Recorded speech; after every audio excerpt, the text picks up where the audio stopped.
Hey guys, and welcome to the second video on my YouTube channel. Today I want to talk about influencer marketing and about influencers.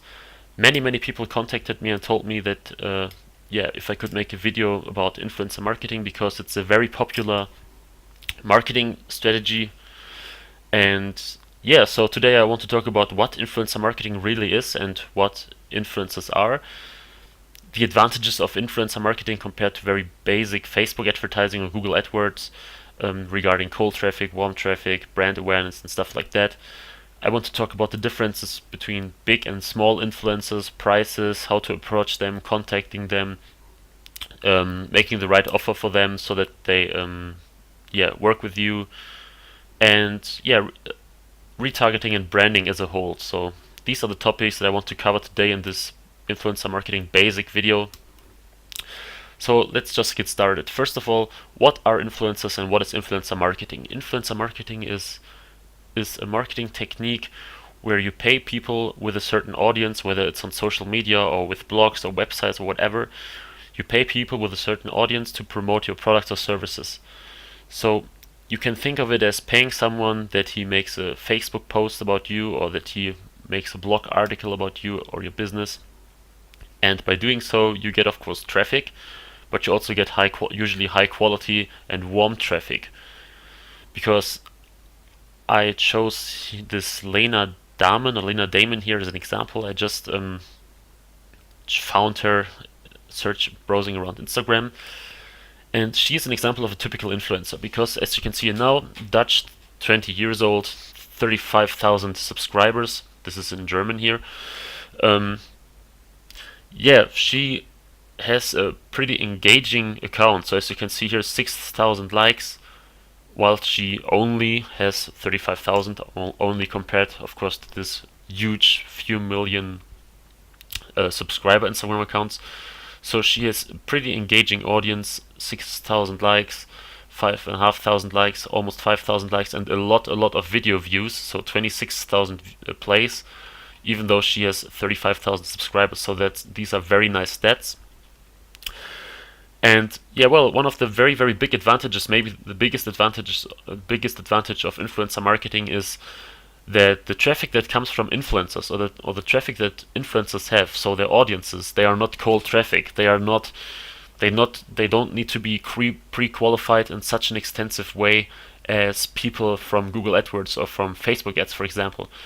Because if you put an ad in front of the eyes of a Facebook user, well, he, in 99.999% of the cases, he doesn't know you, he doesn't know your product, he doesn't know your service, he doesn't know if he can trust you.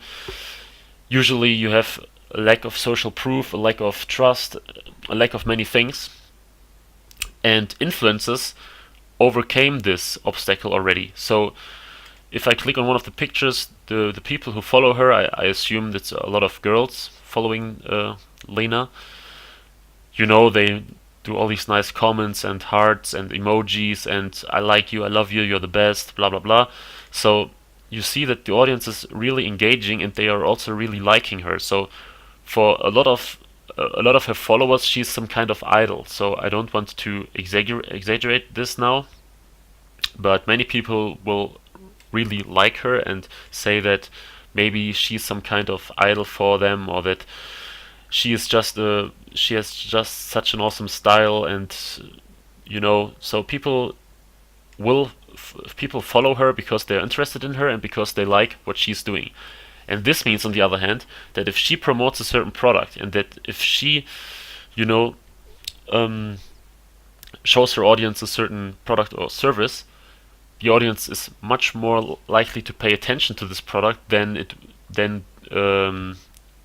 if you do simple Facebook ads or Google ads. So this is a very great way to put your product in front of people who might be interested in it, because if your product or service is in a relation with the influencer, for example, in this case we could go with, I don't know, something like fashion or lifestyle products, maybe some health products, because it seems like you're she might be into this, or eventually even fitness, I don't know, something like this, but there are a lot of possibilities. While on the other hand, something like gaming or showing the newest Call of Duty Call of Duty merchandise won't work that well, I assume. So this is a great example for a fashion influencer.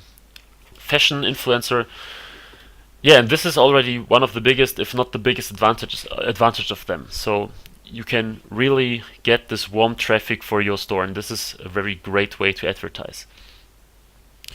Another thing is, of course, that you can establish a long-term relationship with a particular influencer, especially if you want to build a brand and retarget your customers.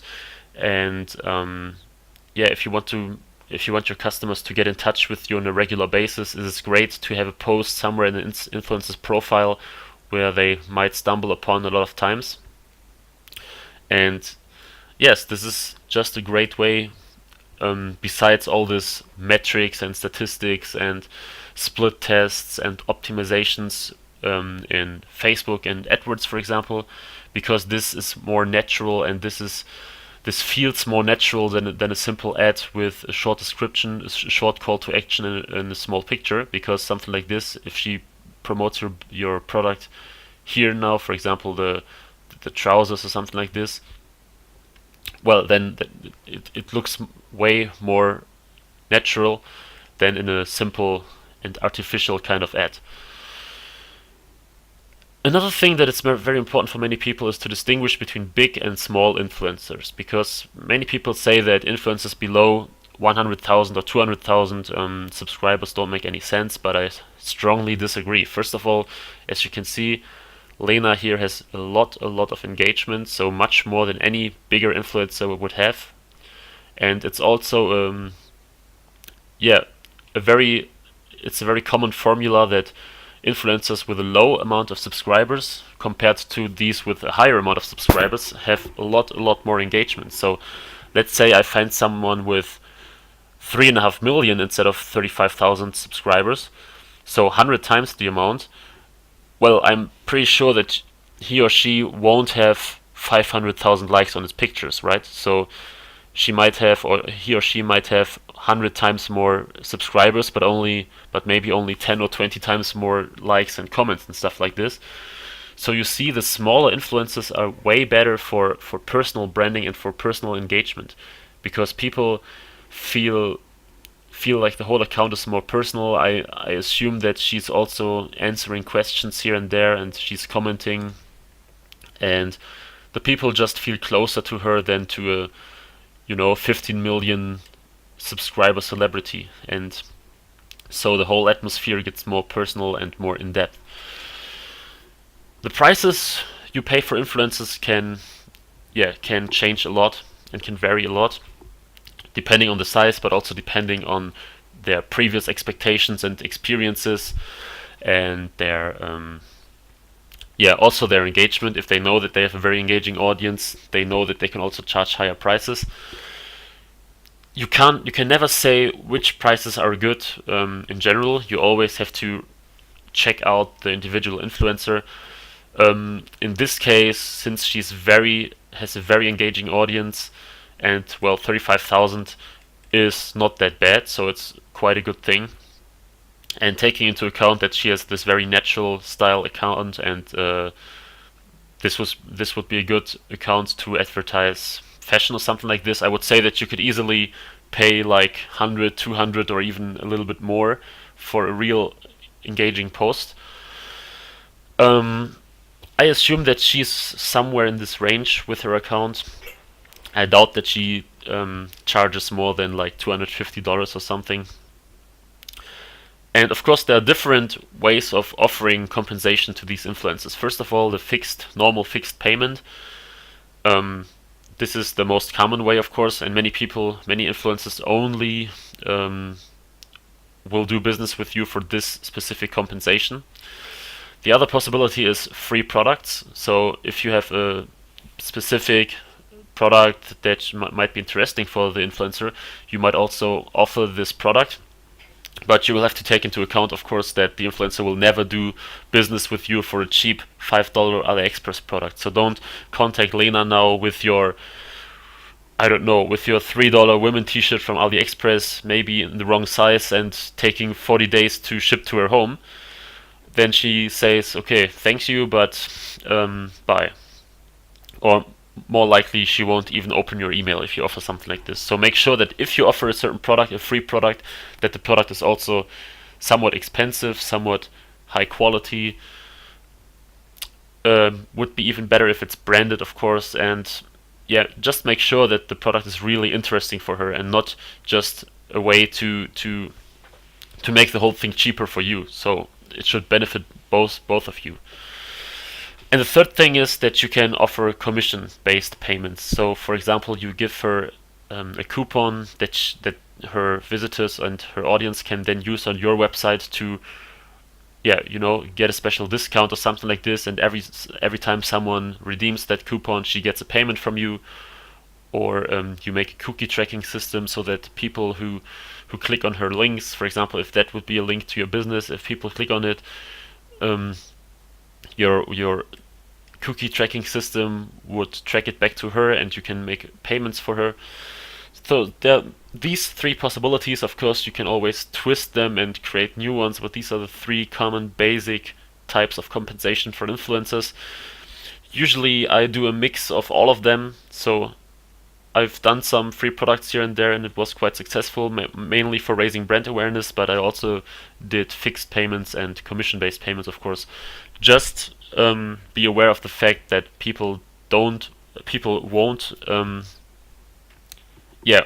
be satisfied with commission payments if they know that you're just a very small and starting shop with basically no traffic, no customers, and nothing, because they will realize that you just want a free traffic source, So if you contact her, for example, with a very, very bad looking store or a very basic store, and you say, hey, want to advertise for me, I give you money if you make a sale, then she will think, oh well, no thanks, I can already imagine that you get basically no traffic and no sales, and now you want me as a free advertiser for you. So take this into consideration and always ask yourself whether you would deal with yourself based on what you offer them. So would you really post a random picture of a random business with random products which looks very bad and unprofessional on your big social media account without any payment? Well, I guess not. So don't expect the same thing from these influencers.